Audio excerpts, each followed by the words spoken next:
반갑습니다. 2월 7일 주일 큐티 스케치 시간입니다. 오늘 본문은 마태복음 11장 1절부터 19절까지의 말씀입니다. 오늘 본문은 이렇게 시작합니다.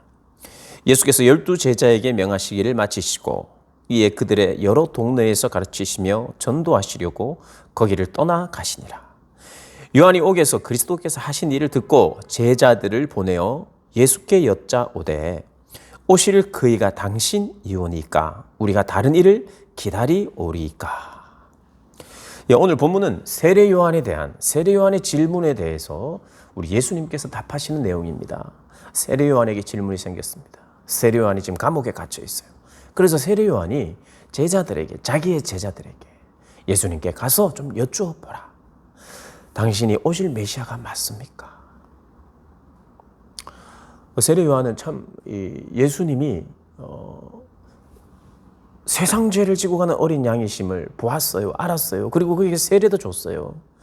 그분이 메시아인 것을 확신합니다. 그런데 그가 기대했던 메시아는 아마도 이제는 심판과 회개를 외치고 구원을 주시며 회개하지 않는 자들이 이제는 멸하시면서 심판하시는, 이제 마지막 기회를 주시고 구원과 심판이 함께 일어나는 그런 메시아를 기대했던 것 같아요.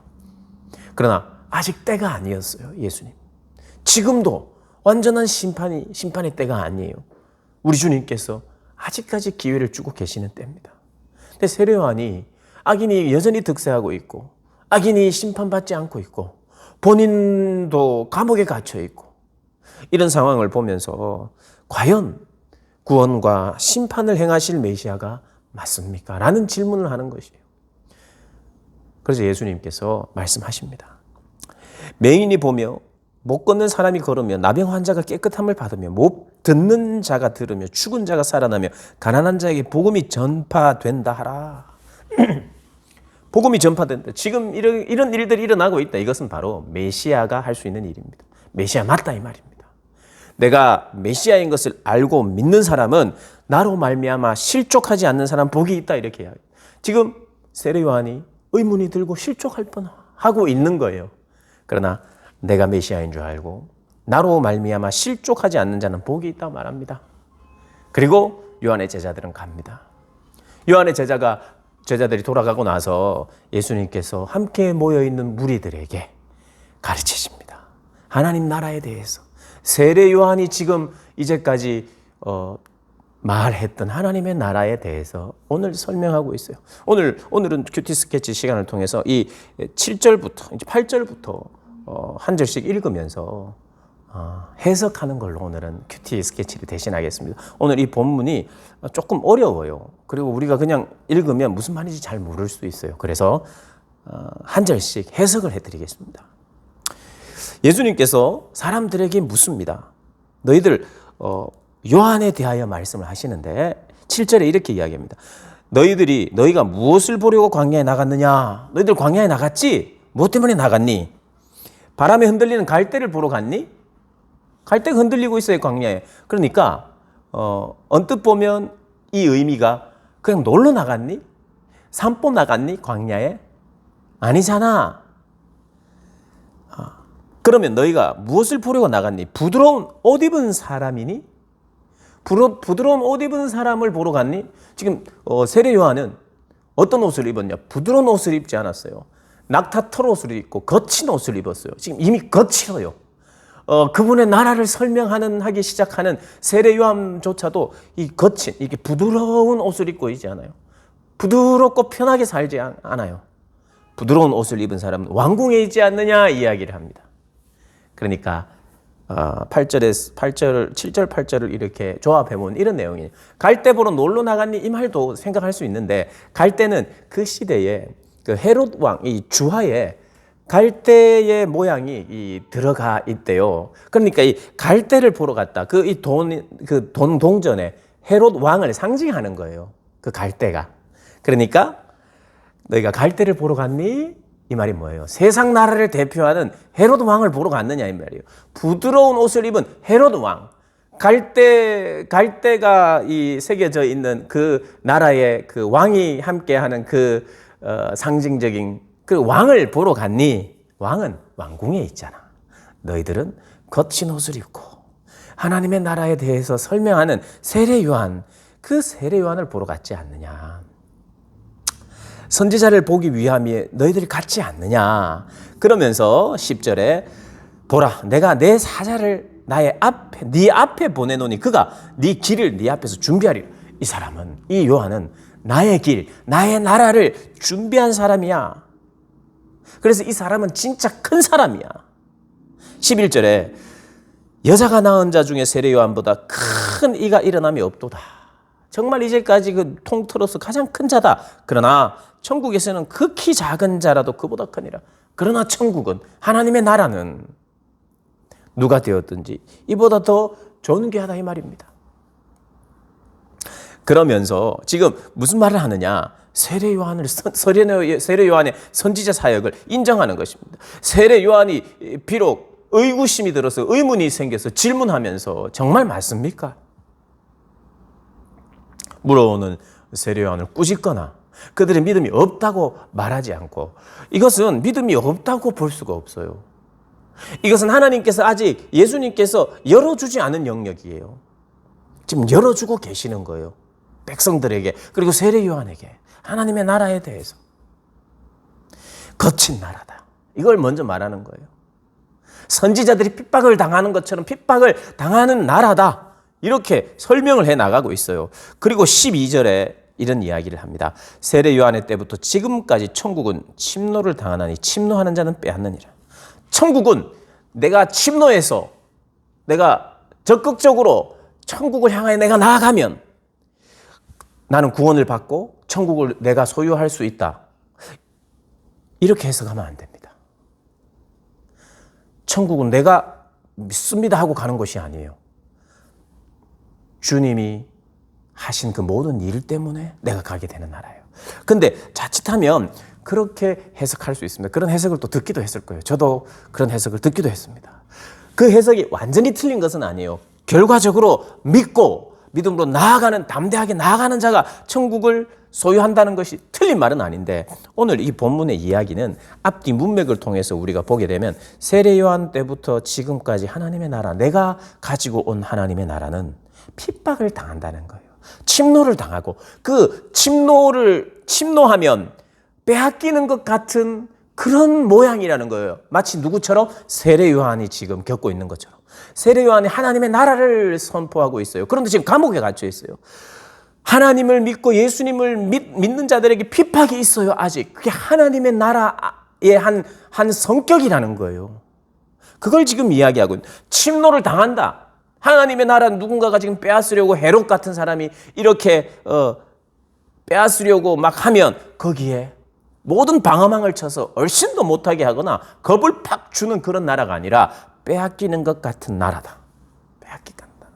그래서 지금 세례 요한은 정말 귀하고 그의 사역을 감당하고 있었고, 세례 요한이 전한 그 하나님의 나라, 내가 지금 가지고 온 하나님의 나라는 누군가 뺏으려 하면 빼앗기는 듯해 보인다. 고난이 있는 나라다. 그리고 심지어는 목숨까지도 잃을 수 있다. 마치 예전의 선지자들이 빼앗겼던 것처럼 세례 요한도, 그리고 하나님의 나라에 속한 백성도, 하나님 나라의 제자도 심지어는 목숨까지도 잃을 수 있다는 것을 이야기해요. 맞죠?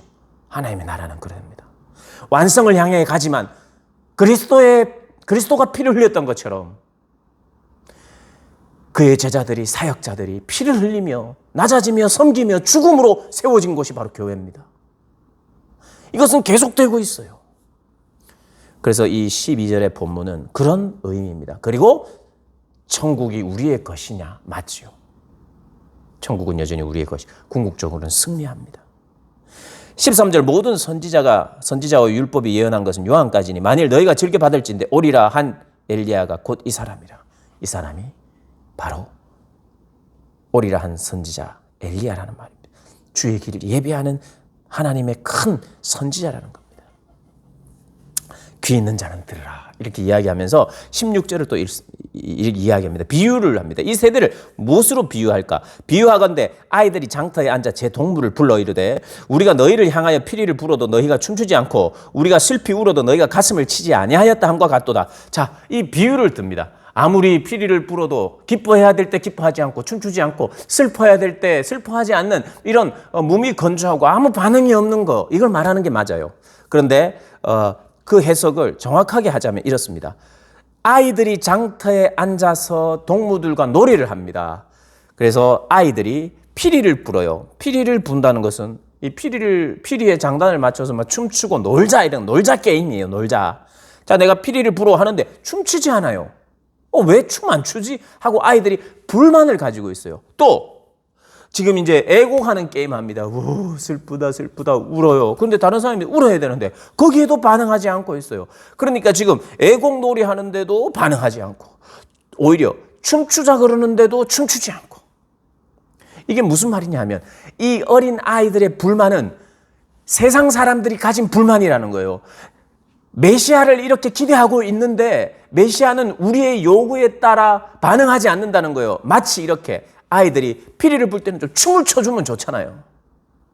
우리가 이걸 원할 때 하나님의 나라는 이걸 주면 좋잖아요. 그런데 피리를 불고 막 춤추자 하는데 세례 요한은 금식하고 있어요. 세례 요한과 그의 제자들은 정말 거룩하게 금식하고 있고, 그리고 우리가 애곡하면서 막 애곡하자 슬퍼하자 이러는데 예수님 막 잔치를 벌이고 있고, 오늘 우리 마태복음 10장 9장 8장 넘어가면 그죠? 죄인들과 함께 잔치를 하고 기뻐하고. 왜 금식 안 합니까? 사람들이, 세례 요한의 제자들이 왜 예수님의 제자들은 왜 금식을 안 합니까? 할 때 금식할 때가 아니다. 우리는 지금 신랑과 함께 있을 때니까 잔치할 때다.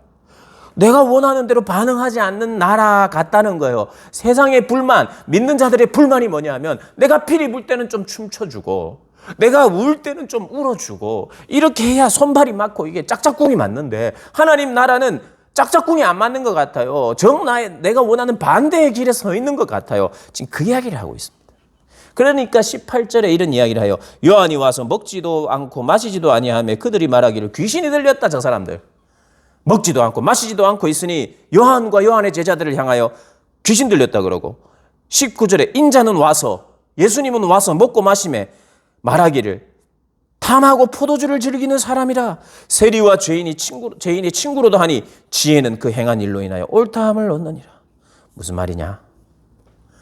요한도 그렇고 또 예수님도 그렇고 세상의 요구와 세상이 반응해달라고 할 때 그냥 반응하는, 일부러 반응 안 하는 게 아니에요.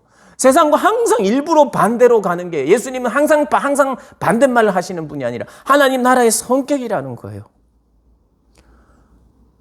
세상은 불만을 가지게 돼 있다는 거예요. 심지어는 때로는 믿는다고 따라오는 자들에게도 하나님의 나라는, 예수님은 불만의 대상이 되기도 하는 거예요. 그렇지 않습니까? 우리가 이제까지 성경을 살펴보면 예수님은 굉장히 좀 불만이 생기게 할 법한 그런 상황들이 많습니다. 예수님이 오늘 이 11장의 이 본문을 통해서 세례 요한과 또 주님과 그 주님의 사역을 통해서 오늘 이 세상의 나라는 하나님의 나라를 거부한다는 것을, 그리고 지금 일어나는 일은 지극히 자연스러운 일이고 앞으로도 일어날 것이고 궁극적으로 마지막 날 때까지 이런 것이 반복되지만 그러나 승리한다를 말하고 있는 거예요. 그래서 세례 요한도 아마 그 이야기를 듣고는 아마 깨달았을 거예요. 그렇구나. 그러니까 그 뒤에 제자들도 막 죽어나가도 하나님의 나라는 이런 거니까 깨닫는 거예요. 그래서 죽고 핍박을 당할수록 더 확장되고 하나님의 역사가 더 일어나는 것을 보고, 죽음을 두려워하지 않는 나라. 그러니까 하나님의 나라의 특징은 오래 살고 건강하고 모든 게 좋아지고 그래서 풍성한 나라가 아니라 죽음도 두려워하지 않는 나라, 죽음도 두려워할 수 없는 나라, 오히려 죽음을 통해서 더 영광을 보는 나라라고 말하고 있는 거예요. 여러분, 그래서 우리는 하나님 나라의 백성답게 반드시 죽는 훈련을 해야 돼요. 죽는 경험을 해야 돼요. 자존심을 죽이든 뭐를 죽이든 내 고집을 죽이든 자꾸 죽는 훈련을 안 하면 하나님의 나라에 대해서 불만을 가지게 되어 있어요. 불만. 그래서 하나님 나라를 불만의 나라라 생각할 수 있어요. 의문의 나라. 심지어는 세례 요한도 의문하는 나라. 근데 사랑하는 여러분, 그 의문을 오늘 이 본문을 통해서 해결하시고 또 그 하나님 나라의 백성으로서 핍박과 고난과 죽음에 대해서 우리가 훈련하고 그렇게 하나님 나라의 온전한 백성으로 세워지시길 주님의 이름으로 축복합니다.